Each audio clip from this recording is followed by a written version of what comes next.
5. mart 2003. godine. Jovan Prijić postavljen je za specijalnog tužioca za borbu protiv organizovanog kriminala. Od tog trenutka počinje kampanja protiv Prijića da je bio član JUL-a. To nije bilo tačno, ali mediji danima o tome pišu. Za to vreme Jovan Prijić uzima iskaz od svedoka saradnika Ljubiše Buhe Čumeta, koji se nalazi u jednoj vojnoj bazi u Slovačkoj, gde je pobegao od zemunskog klana. 11. mart. Jovan Prijić i pripadnici policije završavaju ispitivanje Ljubiše Buhe Čumeta u Slovačkoj i u 2 sata ujutro vraćaju se u zemlju sa njegovim potpisanim iskazom, koji je od tog trenutka validan za sud. 12. mart. U 8 ujutro, zbog laži koje se svakodnevno objavljuju o njemu, specijalni tužilac Jovan Prijić podnosi ostavku. Odlazi u Zrenjanin.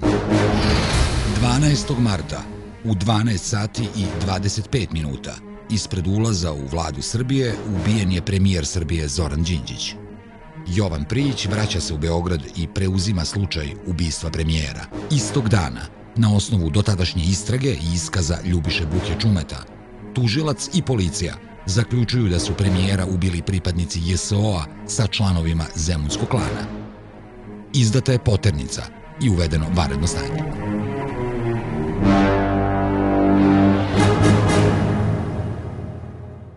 Ovo suđenje izazvalo je nezapamćenu pažnju javnosti i sudnica i cijela zgrada suda bila je prepuna. Što pripadnika zemunskog klana kojima se sudilo i pripadnika rasformiranih jedinica specijalne operacije kojima se sudilo, što njihovih branilaca, zatim njihovih prijatelja, članova porodice, poštovalaca, neki su čak i ponosno nosili oznake te rasformirane jedinice za specijalne operacije i upečatljiva je slika jedne usamljene žene koja se kroz tu gužvu probijala. To bila majka Zorana Đinđića. Hoćete kažete, s te strane nije bilo publike? Pa bilo je na početku. Nezainteresovano? Bilo je na početku, kasnije ne. U maju 2007. godine, posle 4 godine, završeno je suđenje za ubistvo premijera Srbije. Pripadnici JSO-a Milorad Ulemek Legija i Zvezdan Jovanović, kao i pripadnici zemunskog klana, osuđeni su prvostepenom presudom na ukupno 378 godina zatvora. Čitajući obrazloženje presude koje je doneto u ime naroda, predstavljajući sudskog veća Nata Mesarović je rekla: Doktor Zoran Đinđić ubijen je u vreme nakon demokratskih promjena u Srbiji, kada je većina građana ove zemlje verovala da je u Srbiji došlo vreme kada se Srbija može promeniti. Neću govoriti o tome koliko nam je bilo teško da postupamo u ovom krivičnom postupku. Mislim da je najteže od svega saznanje da živimo u zemlji u kojoj predsjednika vlade kao predstavnika državnog organa jedne zemlje može ubiti organizovana kriminalna neprijateljska organizacija i to u dvorištu zgrade vlade, radi ostvarenja svojih kriminalno-političkih interesa. U konkretnom slučaju to nije obično ubistvo. Radi se o krivičnom delu koje je upereno protiv države. Prvostepenom presudom specijalnog suda osuđeni su oni koji su bili na optužnici. Inspiratori i nalogodavci ubistva premijera Srbije u ovom sudskom postupku nisu otkriveni. Sud se ne bavi ničim čega nema u optužnici. Sud je obavezan da se drži optužnice. Mi smo imali konkretno optužena lica, konkretno opisane njihove radnje i naše je bilo da izvedemo sve raspoložive dokaze i utvrdimo da li su ti ljudi učestvovali u atentatu i na koji način su učestvovali. Da li je još neko na bilo koji način u tome učestvovao, mi to ne znamo. Stvar je na tužiocu, ukoliko postoji saznanje da još neko učestvovao, mora da uđe u postupak. Novi postupak u kojem bi trebalo da se istraže sve okolnosti koje su dovele do ubistva premijera Srbije, pa samim tim i pozadina tog ubistva, biće pokrenut onog trenutka kada Vrhovni sud potvrdi presudu kojom su Ulemek i pripadnici zemunskog klana osuđeni na višegodišnje kazne zatvora. Najavio je za Insajder novi specijalni tužilac Miljko Radisavljević.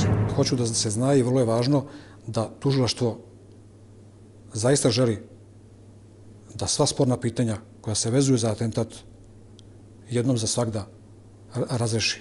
Dakle, spremni smo da otvorimo priču o pobuni, ako govorimo o pobuni jedinice za specijalne operacije, onog momenta kada zaista glavni postupak bude pravosnažno završen.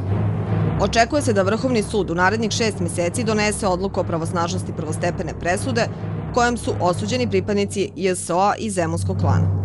Zaista, tek ćemo tada biti u pravoj prilici da neke druge segmente i neke druge događaje počnemo da analiziramo i da vrednujemo njihov značaj u odnosu na sam atentat i na uloge možda i još nekih aktera koji nisu bili obuhvaćeni dosadašnjim postupkom.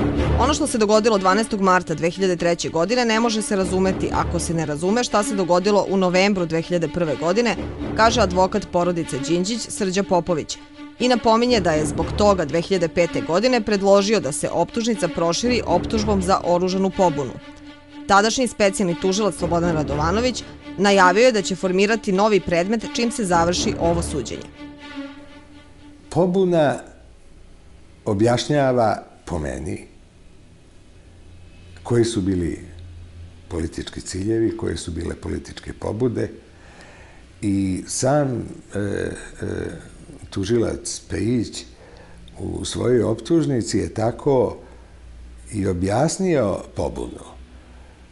On je smatrao da je pobuna bila napad na ustavni poredak, da je ona imala za cilj rušenje vlade i da je uspeh pobune ohrabrio učesnike da nastave ka istom cilju, to znači tom napadu na ustavni poredak, ali sada i na drugi način, to znači i ubistvom ako treba.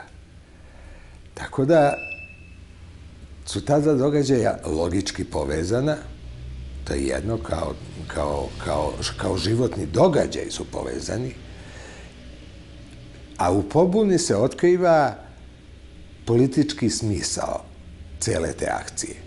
Sama pobuna i učešće političkih faktora u toj pobuni, ako se shvati kao prva faza rušenja vlade, objašnjava i smisao atentata.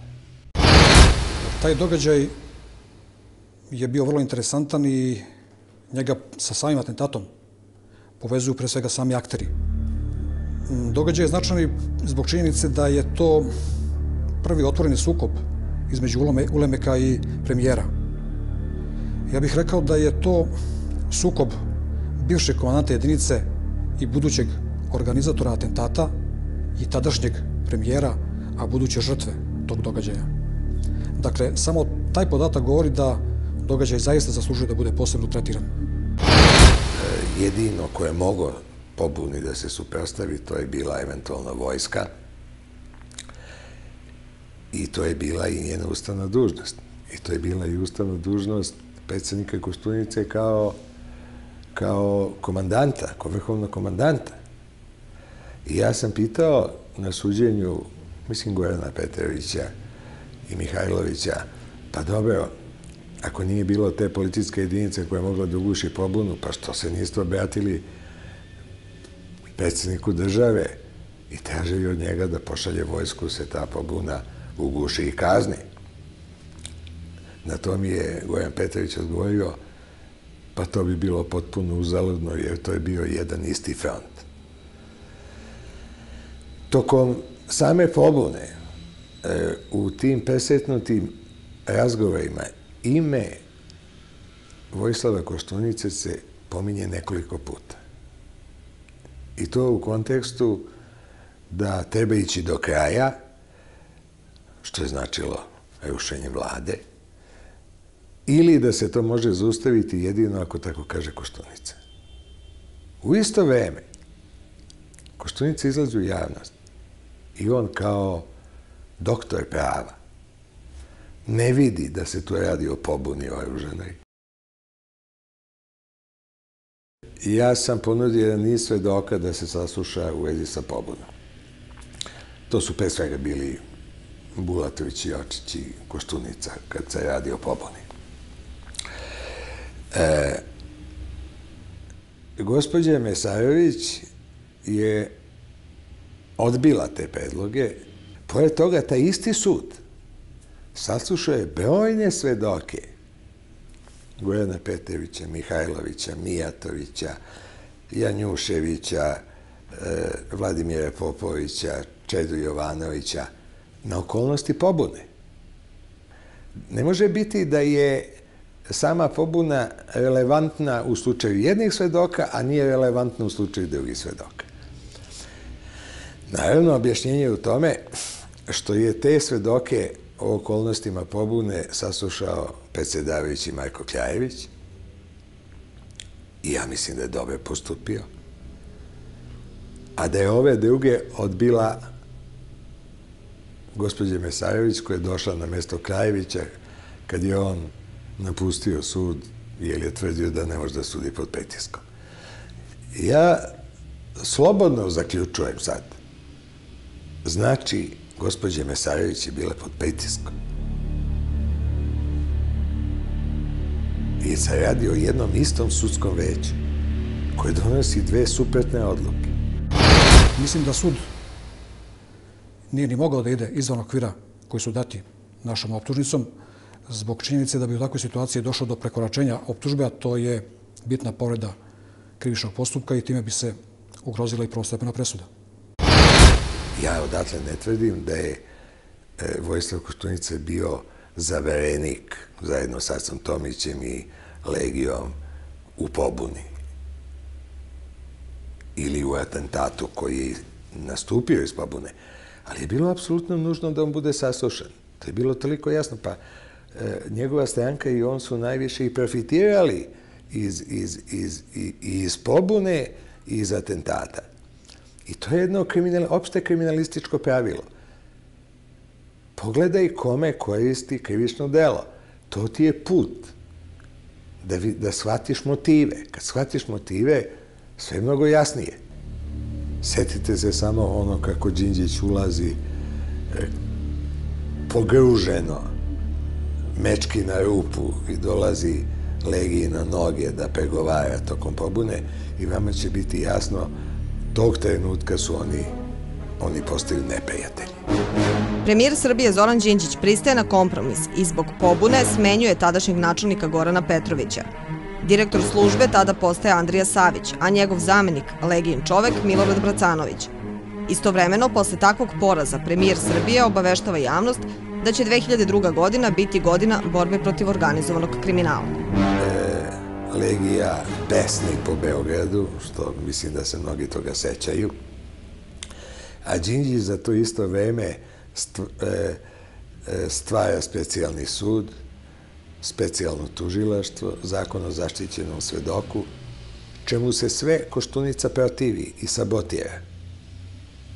I to je zaboravljeno. Nalaze Čumeta, organizuju žandarmeriju i spremaju obračun za koji kažu da je bio datiran s 15. martom.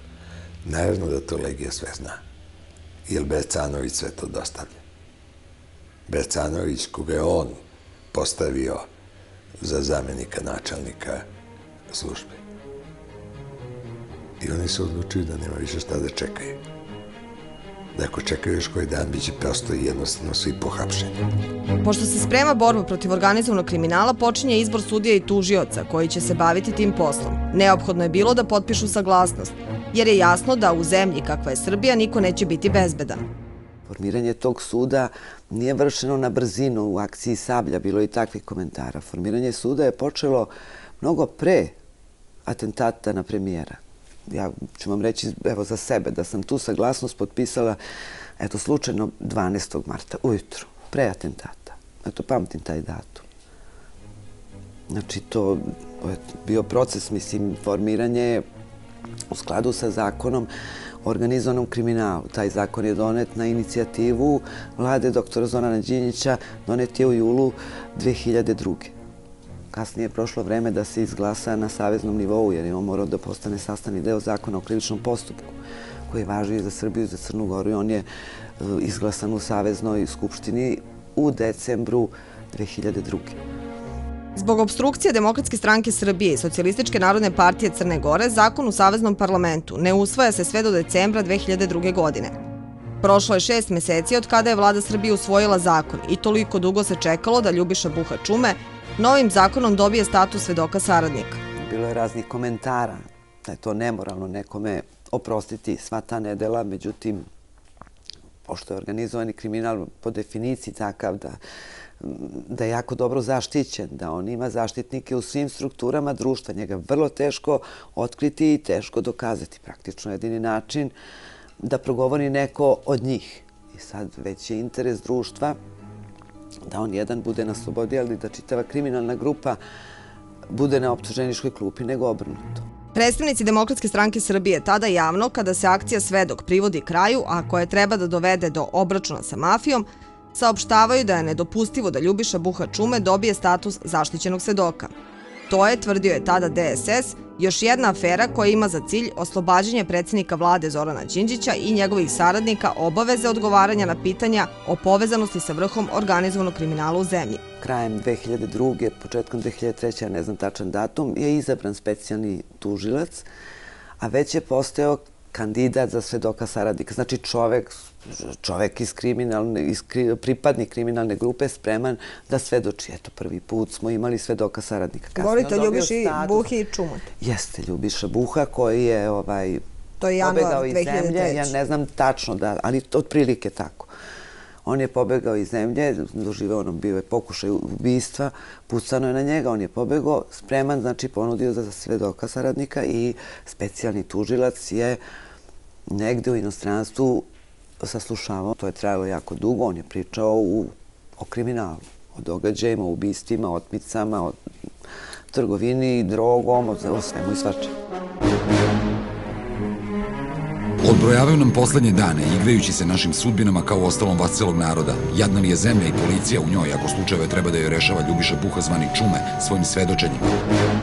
Dok je trajalo to saslušavanje prvog svedoka saradnika od strane Jovana Prijića, oni su boravili u inostranstvu. Svo vreme svakodnevno u novinama bilo negativnih komentara na račun tog prvog izabranog specijalnog tužioca i to ne samo na njegov račun, nego i na račun njegove supruge i porodice. I koliko se ja sećam, to saslušanje svedoka saradnika bilo je završeno 11. marta 2003. Znači pred atentat. Sutradan, 12. marta, na dan atentata, pre atentata, to jutro, mi smo čuli u Palati pravde da je specijalni tužilac podneo ostavku. I obzirom na sve te napise negativne o njemu, nas to nekako nije ni iznenadilo. I posle sam čula lično od specijalnog tužioca Jovana Prijića da je to istina. On mi je kasnije to je potvrdio da je zaista tog jutra podneo ostavku i da je otišao autobusom nazad u svoj grad, u Zrenjanin. I kad je izašao iz autobusa, video je okupljene ljude oko izloga jedne prodavnice gde se prodaju televizori. Pitao ih je šta se dogodilo i tada je čuo da je pucano na premijera. On je momentalno se okrenuo, ušao u autobus i vratio se u Beograd i nastavio da radi svoj posao. Kada je ubijen premijer Srbije, uvedeno je vanredno stanje i istog dana raspisana poternica za pripadnicima JSO-a i pripadnicima Zemunskog klana, koji su nedavno i osuđeni za ubistvo. Akcija Sablja imala je rezultate odmah na početku. Jovan Prijić preuzeo je postupak i napisao optužnicu, na osnovu koje je sud u maju 2007. godine presudio da su krivi svi koji su se nalazili na optužnici. Jovan Prijić nikada se nije pojavio u javnosti. Tužilac je koji za sebe ima više desetina optužnica protiv organizovanog kriminala, koje su pravosnažno presuđene. Imenovan je u vreme dok je premijer Srbije bio živ. Smenjen je za vreme vlade Vojislava Koštunice pod izgovorom da mu je istekao mandat, iako je to bilo na polovini sudskog postupka. Ostao je kao zamenik da zastupa optužnicu za ubistvo premijera. I sada je rekao da nije vreme da govori o sudskom postupku, jer, kako kaže, još nije završio posao do kraja. Naredio je postupak o oružanoj pobuni jedinice za specijalne operacije. Kratko je rekao: "Nemam šta da vam kažem, uspeli smo te 2003. godine jer smo kao država bili mnogo jaki i odlučni da se obračunamo sa organizovanim kriminalom. Svi oni su osetili tu snagu države čak i u takvom trenutku. Tokom cele 2002. godine pripremali smo se za taj obračun, ali zbog nedostatka zakona oni su bili brži. Predmet za ubistvo premijera Srbije je moja sudbina, a ja sam sudbina tog predmeta", rekao je kratko Prijić. Samo 8 meseci posle ubistva premijera Srbije pala je njegova vlada na čijem je čelu bio Zoran Živković. Raspisani su izbori i novu vladu formirali su predstavnici Demokratske stranke Srbije, Srpskog pokreta obnove, G17 uz manjinsku podršku SPS-a. Sudski postupak za ubistvo premijera Srbije bio je u toku. Međutim, odmah po stupanju na funkciju ministra pravde, Zoran Stojković pokrenuo je inicijativu za ukidanje posebnog odeljenja Okružnog suda, odnosno Specijalnog suda, pred kojim je već vođen postupak za ubistvo premijera Srbije. Naš je stav da ne treba da postoji posebno odeljenje, nego da se svakom od sudija omogući da sudi, znači prirodni onaj red, ako su sudije izabrane za sudije okružnog suda, one su sposobne, moraju da budu sposobne da sude svaki predmet. Eto, to je naš stav. Ja sam otišla kod njega u kancelariju, tek je bio stigao tu kao ministar, još se nije što kaže, ni raspakao. Pitao se da li je to istina, on je rekao da, istina je. Vi ne treba da postojite kao posebno odeljenje, to je sposoban svako da sudi, vi, ne znam, plate i tako dalje. Ja sam odgovorila, pa u redu, onda ako je to tako, mi to ne možemo da sprečimo, onda je to tako, znači bit ćemo ukinuti. Ali ja vas molim sve da koliko god mi postojimo još pre nego što budemo ukinuti mesec dana ili 3 meseca ili 5, ne znam, nemojte davati negativne komentare da smo, ne znam, ovakvi ili onakvi, da je ovaj sudija nesposoban, da je onaj, ne znam, došao odande ili odavde, zato što nam se ruši autoritet, ugrožava nam se bezbednost, obzirom na ovo suđenje koje teče, jer to, takve izjave, kuraže ove ljude na još veće obstrukcije. On je meni dao za pravo da sam u pravu. Međutim, već posle dan, dva u nekoj emisiji je rekao da je to odeljenje formirano od nesposobnih sudija. Posle pritiska javnosti i osude takve izjave ministra pravde od strane nevladinih organizacija Demokratske stranke Građanskog saveza Srbije, Stojković se predomislio i nekoliko dana kasnije izjavio da on u stvari nikada nije ni tražio ukidanje Specijalnog suda. Ministar policije Dragan Jočić je odmah po stupanju na dužnost izjavio da policija mora ponovo da istraži sve u vezi sa ubistvom Đinđića, a tadašnji načelnik javne bezbednosti Miroslav Milošević rekao je da je optužnica za ubistvo Đinđića na staklenim nogama.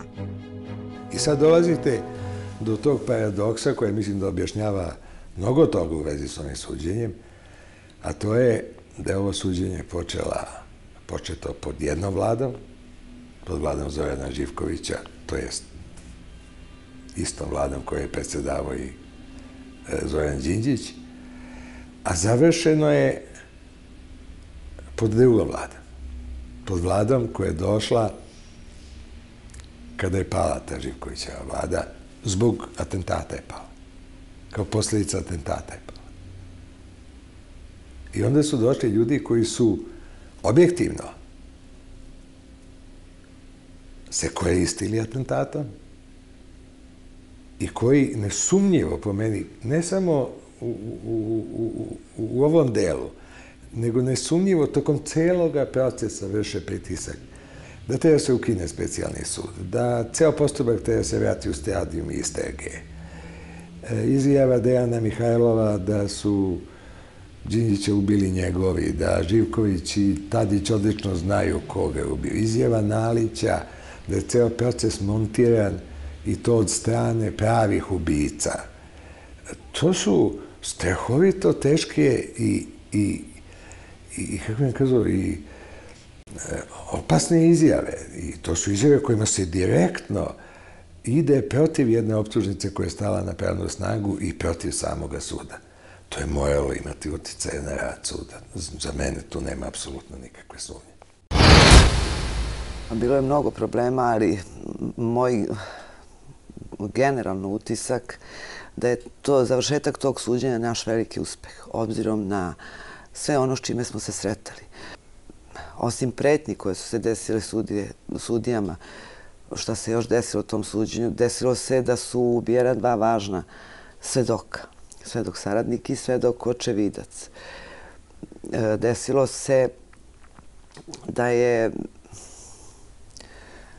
otišao predsjednik veća iz postupka, sudija Marko Kljajević. Desilo se da je smenjen prvi specijalni tužilac Jovan Prijić s obrazloženjem istekao mu je mandat. Desilo se, pa podsjetit ću vas, desio se čak i napad na sestru Zorana Đinđića posle dolaska na jedno suđenje. Sećate se da je završila u bolnici, ne znam, nešto je ubrizgano nekom injekcijom.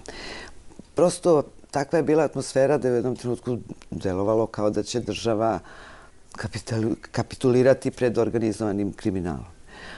Međutim, kažem, suđenje je ipak teklo u kontinuitetu i ipak završeno.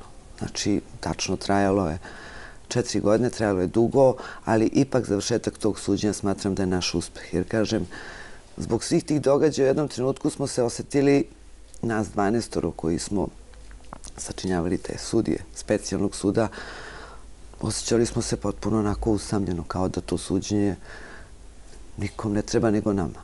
Jedna od najvećih kampanja tokom ovog sudskog procesa bila je priča o trećem metku, koja je zapravo za cilj imala to da dokaže da su postojala 2 atentatora i da premijer nije ubijen iz admirala Geprata.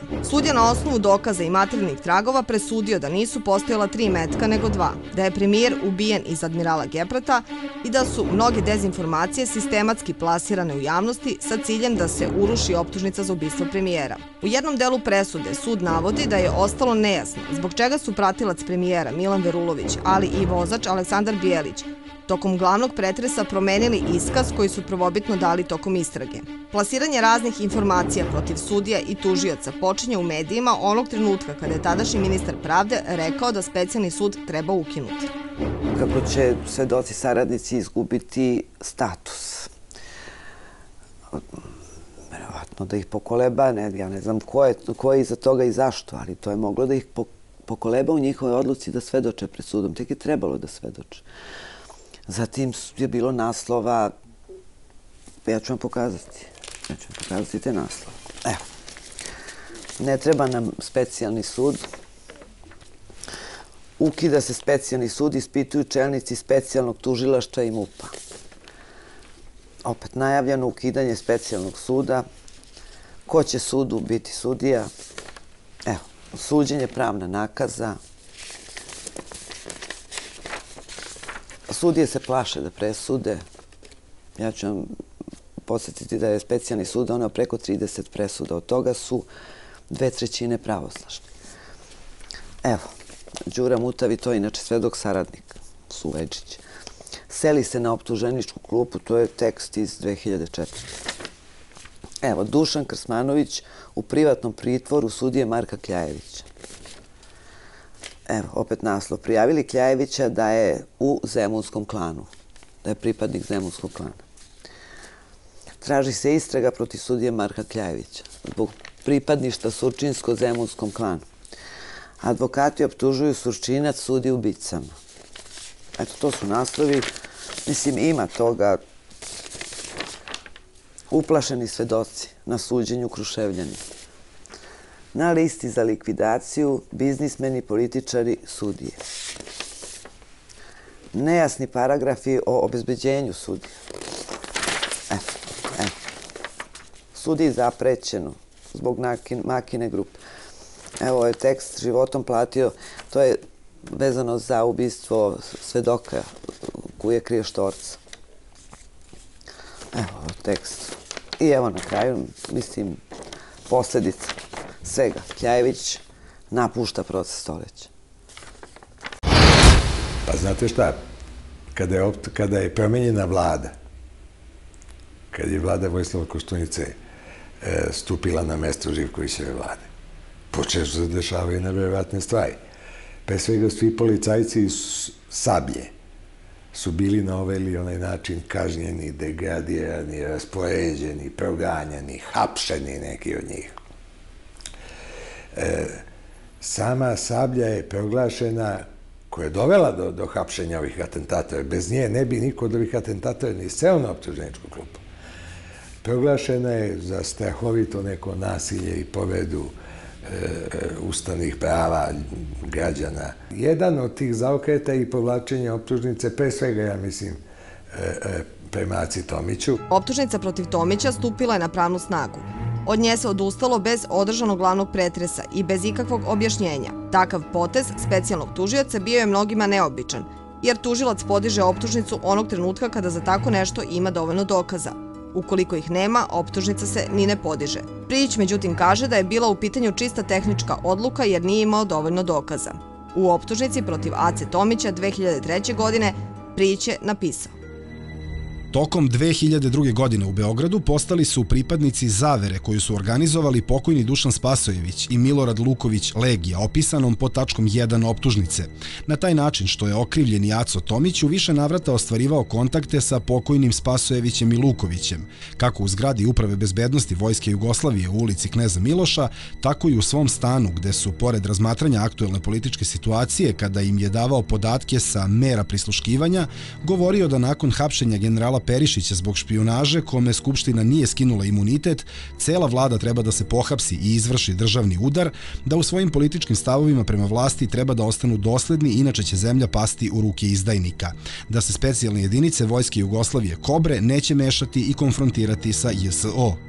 Pri postojanju istih tih dokaza, tužilac van PTS-a odustaje od optužnice i nikada i nikome ne daje nikakvo objašnjenje šta se u činjenicnom stanju izmenilo, da je on sada zaključio iznenada da valjda nema dokaza dovoljno protiv Tomića. Jeste ga pitali nekada? Jeste imali prilike da ga pitate nekada? Pa evo, kažem, bilo mi čak i neprijatno da pitam, zato što mi je jasno. Jasno vam je da je to bio pritisak? Jasno mi je da je moje biti izvršen pritisak na njega, da je to po meni verovatno bio uslov da on uopšte ostane da zastupa tužbu u toj stvari.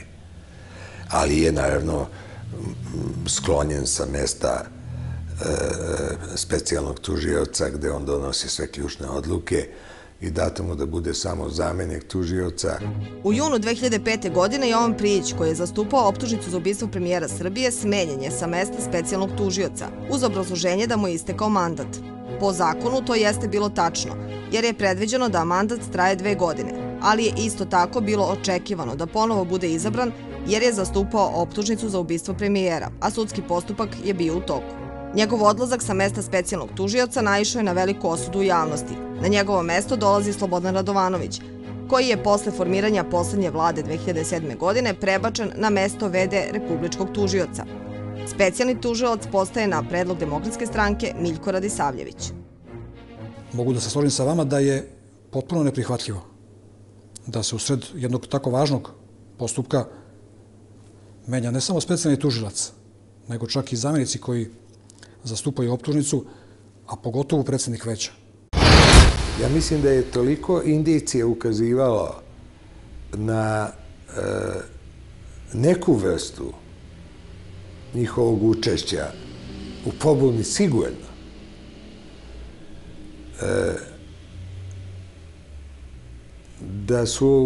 Da oni nisu imali interes da se tu saznaju sve činjenice. Pa imate ono neobično pismo Vojislava Koštunice Aci Tomiću u zatvor, gde on njemu otvoreno, ili ako ćete kažemo slabo prekriveno, savjetuje da ćuti. Predsjednik države, čoveku koji je u istrazi, savjetuje ćuti i izdrži. Šta je to trebao, kaže Aca Tomić, što Vojislav Koštunica ne želi da se sazna? Šta? To je sve moralo se pita.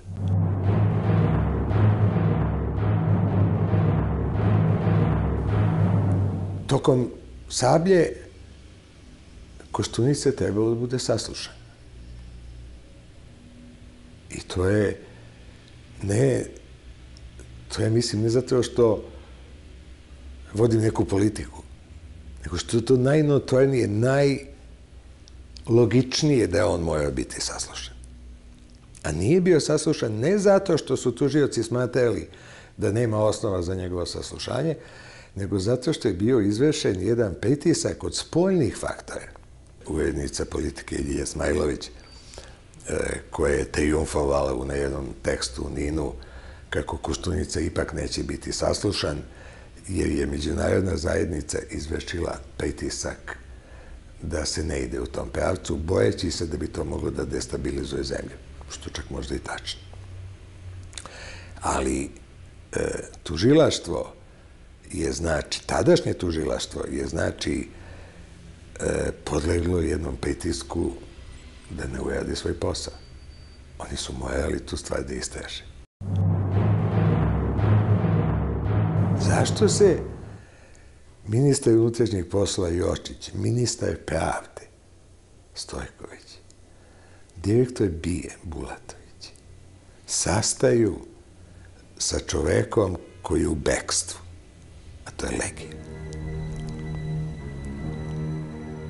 Kada je Legija uhapšen, on je odveden umesto odveden u 29. novembra da mu se daje rešenje i da se šalje u centralni zatvor kako zakon nalaže. On je bez pristanka i dozvole suda, mislim na Jočića i Bulatovića, posetili u 4 oka Legiju u kabinetu tadašnjeg načelnika Miloševića. Jočić je putovao čak sa Zlatibora da bi se video s njim. To je jedan nedozvoljen tajni sastanak koji Jočić nikad nije umeo da objasni. Na kraju obrazlaganja presude, sudija Nata Mesarović je izrazila čuđenje što nije više istraživana predaja prvooptuženog Milorada Ulemeka u maju 2004. godine. Ko je sa njim razgovarao je možda trebalo istražiti u nekom drugom krivičnom postupku, a zadržavanje Ulemeka u MUP-u posle predaje nije predmet istraživanja ovog veća, rekla je tada sudija Nata Mesarović. Ja sam to pitao Ulemeka na suđenju. A zašto ste se vi krili 14 meseci? On kaže, pa ja, kad ste nevini. Pa kaže, ja nisam verovao da ću ja moći dokažem tu svoju nevinost. Pa dobro, zašto ste se sad predali? Zato što imam poverenja u ovu vlast. Legija se pojavljuje pred sudom nekoliko dana pre održavanja predsjedničkih izbora. Svoju odbranu Legija počinje lažnim i ničim izazvanim samooptuživanjem za teško krivično delo šverca 600 kg heroina, navodno po nalogu predsjednika vlade Zorana Đinđića. Tvrdio je da droga koja je posle 5. oktobra nađena u sefu Komercijalne banke nije spaljena, već prošvercovana. Predstavnici Radikala i Demokratske stranke Srbije takvu tvrdnju Ulemeka koriste u finišu predsjedničke predizborne kampanje i optužuju Đinđićevu vladu da je bila narkomanska. On služi toj kampanji, tim lažnim iskazom. On daje taj lažni iskaz posle tajnog i nezakonitog susreta sa Jočićem i Bulatovićem. To su nečuveni pritisci na sud. Sudija Nata Mesarović je rekla da bi imala mnogo toga da kaže o samom suđenju i svemu što se dešavalo, ali da je za sada sprečena zbog zdravstvenih razloga. Bilo je tu svega, jako nam je bilo teško, ali uspjeli smo da donesemo presudu. Pa nismo se dobro osjećali. Kažem, osjećali smo se u jednom momentu potpuno usamljeno.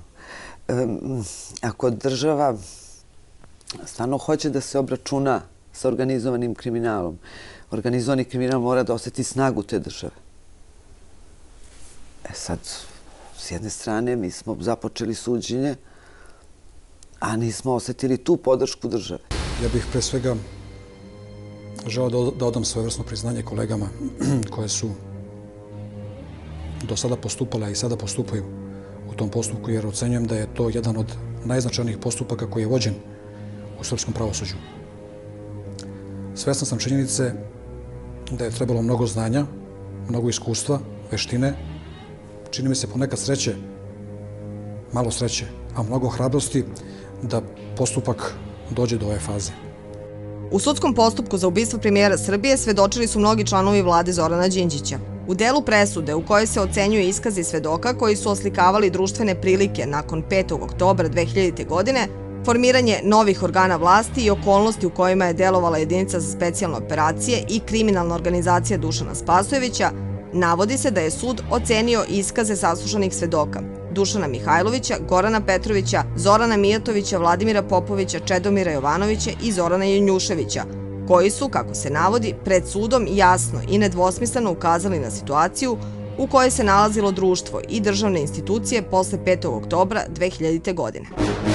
Iskazima ovih svedoka sud je u tom delu u potpunosti poklonio veru. Imajući u vidu da su svedoci bili učesnici istorijskih dešavanja, a da su kasnije bili članovi vlade i visoki državni funkcioneri i da su imali mogućnost posrednih i neposrednih saznavanja činjenica koje su bile važne prilikom formiranja institucija, a koje su važne i za objašnjenje i razrješenje prethodne situacije koja je vladala pre nego što je izvršeno ubistvo premijera. Njihovi iskazi su logični, ubedljivi u tom delu se podudaraju jedni drugog, dopunjuju, nadovezuju se i uklapaju u celokupnu hronologiju događaja. Oni su otvoreno optuživali i DSS i Vojislava Koštunicu za ljude koji su stojali pre svega iza pobune.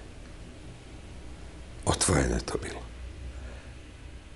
Ja sam upotrebio i taj argument na sudu, kad sam kazao da se moraju se čuti i ti ljudi koji su tu na sudu od tih svedoka kojima ona poklanja veru, teško optuženi, u interesu samih tih ljudi.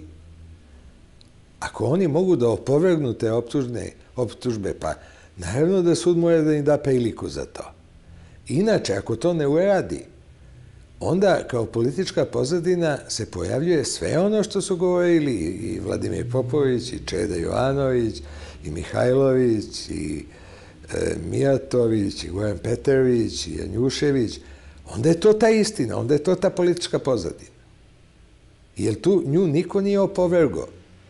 A za nije i tim ljudima, Vojislavu Koštunici i svima njima, bilo u interesu da jednom ili na sudu ili javno kažu šta se Ja se čudim da oni javno to nisu nikada, oni izbjegavaju da to uopšte pomenu.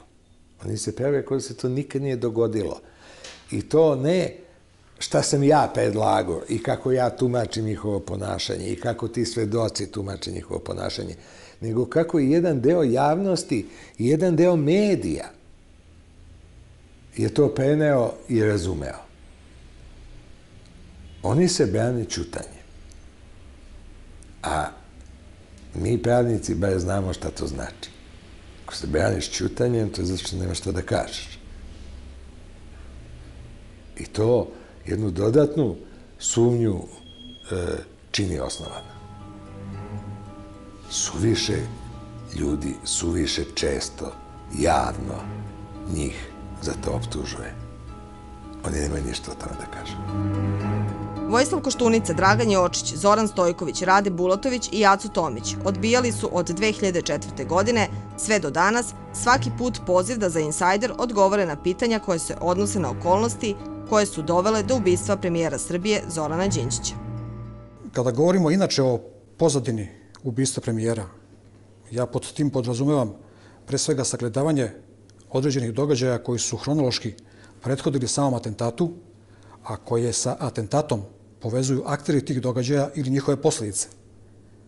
Mislim da se ta dešavanja s početka novembra meseca u kojima je učestvovala jedinica za specijalne operacije prosto izdvaja od svih drugih događaja koje dovodimo na neki način u vezu sa atentatom na premijera. Srđan Popović kaže da je jasno šta se sve dogodilo posle ubistva premijera Srbije. Poništili su sve što je uspeo da uradi. Ostalo je još jedino da ponište i proces evropskih integracija koje je Đinđić započeo. Ako bi to uspelo, taj bi proces bio do kraja dovršen i cela ta Đinđićeva kratka vladavina ostala bi kao neki kratkotrajni, neuspešni intermeco i pobedilo bi ono što je Koštunica formulisao neposredno posle 5. oktobra, da je on za puni kontinuitet, da se on protivi izmeni Miloševićevog ustava, da on čuva Miloševićev aparat, da on ne želi kažnjavanje ratnih zločina i da ne želi revanšizam. To znači da on ne želi lustraciju, to znači da on ne želi pozivanje na odgovornost onih ljudi koji su činili najveća zlodela u doba Miloševića i da je on u stvari proglasio neku opštu amnestiju tom celom režimu. Srđa Popović, zastupnik Ružice Đinđić, u ovom sudskom postupku nije pristao na to da se njegova završna reč javno prenosi, jer, kako je objasnio, to nije ni bila prava završna reč. Za tako nešto sačekaću neki drugi postupak u kojem će se otkriti pozadina ubistva premijera Srbije. Sve ono što se događa u Srbiji posle ubistva Đinđića se događa zato što je on ubijen. Zato što je sad moguće. Kad njega nema, sad je moguće sve to se događa, što se događa. A mi svi znamo što se događa i dokle smo stigli od 2003. do danas. Događa se to da ljudi sve češće i otvoreno i u medijima govore ovo je povratak na 90. To se događa. I to me Đinđić smeta.